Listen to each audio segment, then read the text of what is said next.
We would fly Brother Vibert in. He was by then retired.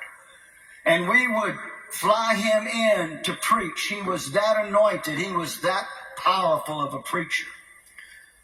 But on the other hand, he was the most eccentric man you would ever meet in your life. There was only one Hansel Vibert. His response when the Spirit of God started moving was the strangest I've ever seen in my life. And I remember back in those days, Dad, he would walk up and down the aisles when he preached. Matter of fact, he had a microphone cable that was about 50 feet long. And he could walk from the platform. Sometimes he'd walk all the way back to the lobby, just preaching up and down. Brother Vibert always sat. It was a pew for two people. It would be him and his associate. And they would be sitting, and I can describe it, but it's better if I show it to you. He would be sitting there while Dad would be preaching, and he would be totally engrossed in the subject matter. But when Daddy started bringing it home, I mean, when the Spirit of God started moving, he would be sitting like this, and all of a sudden he'd go,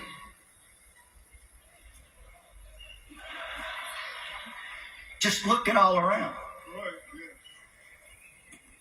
He'd stand up halfway, then he'd sit. And when it really started moving, his associate would always be seated by him. When the Spirit of God really started moving,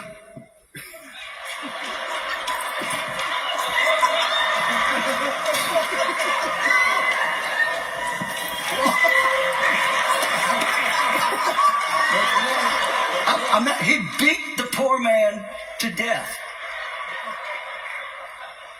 And then when his tie was halfway off, it stretched out. Give me a songbook.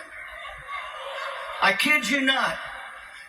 When he beat the poor guy up, and he realized he needed a break, he'd start throwing songbooks. I'm not exaggerating. Just throwing songbooks. Now, the locals, the regulars, they were just like, the visitors, because that was the norm, the visitors, their eyes would be that big.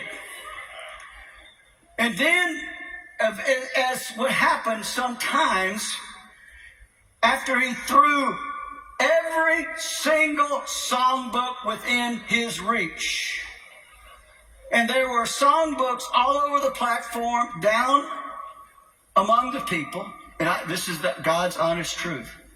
When there was nothing left to throw, he would grab that poor associate's foot, pull his shoe off, and then throw his shoe. And then, Lord forbid that the Spirit got any better. Because when it did, he was going after the other shoe.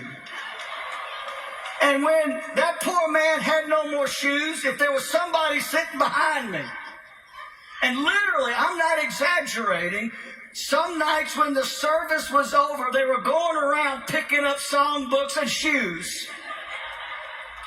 Very eccentric, but he knew